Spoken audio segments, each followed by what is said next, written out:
Alors, le New Deal technologique vient à son heure. C'est un sujet qui nous concerne directement, car à l'ESP, nous formons et avons formé et formerons, Inch'Allah, des ingénieurs en génie informatique spécialement, en télécom et en réseau.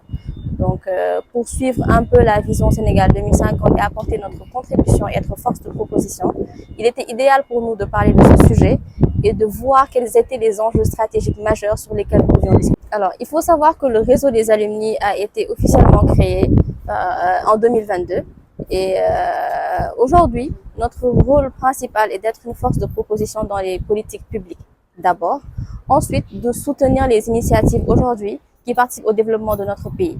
Et c'est dans ce sens qu'en plus de donner nos orientations, nos recommandations sur certains sujets, nous accompagnons en fait les alumni et les étudiants à développer des projets. Et c'est dans ce cadre que nous en avons lancé un en août, et c'est aujourd'hui d'ailleurs la finale.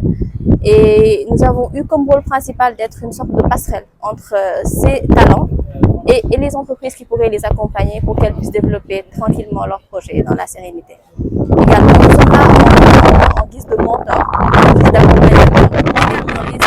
Alors, ce sont des sujets sur lesquels nous allons discuter aujourd'hui à l'intérieur à travers les panels.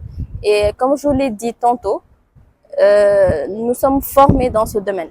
Et dans toutes les sphères, que ce soit dans l'État, que ce soit dans le privé, que ce soit autour de l'entrepreneuriat, nous apportons directement notre contribution à ce souverainisme-là. Donc, je tiens également à remercier tous nos partenaires, c'est-à-dire les ministères déjà de la communication, des télécommunications et du numérique, le ministère de l'enseignement supérieur, le ministère des Finances, la mairie de Dakar, Gaïdé 2000, Intouch, IBP, Petrosen Holding, Techafrique, ainsi que tous nos autres partenaires qui ont rendu cet événement-là possible. Permettez-moi tout d'abord de remercier le réseau des alumni et la présidente, ici présente. Cette initiative rentre dans le cadre du New Deal technologique. Quand nous parlons de New Deal technologique, nous parlons de souveraineté. La souveraineté passe par la sécurité des données et la gouvernance de ces données, mais elle passe également par des compétences et l'excellence du capital humain.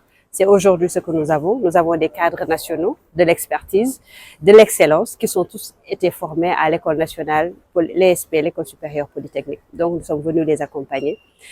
Nous avons également beaucoup d'espoir sur ces contributions qui seront faites.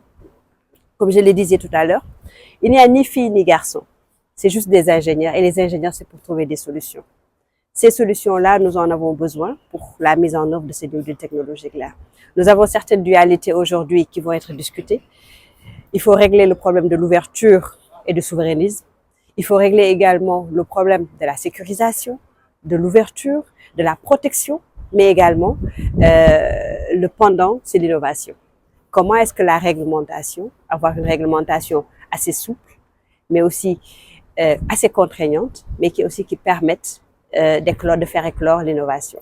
Et c'est toutes ces questions-là que les ingénieurs qui sont là aujourd'hui, toute cette expertise-là, devront répondre, notamment sur la gouvernance, sur la cybersécurité et surtout sur la protection de nos données qui nous sont tout chères. On y travaille. Déjà, quand toute l'administration, quand toutes les écoles vont former des ingénieurs, il faudrait qu'on puisse dès à présent définir, et c'est ça qui est dans le New Deal technologique, combien d'ingénieurs dont nous avons besoin pour cette trajectoire que nous voulons mettre. Des ingénieurs système, des ingénieurs sécurité, des ingénieurs, autant d'ingénieurs, et chacun selon son domaine qui puisse intervenir. Quand on parle de souverainisme, on parle déjà de personnel qualifié.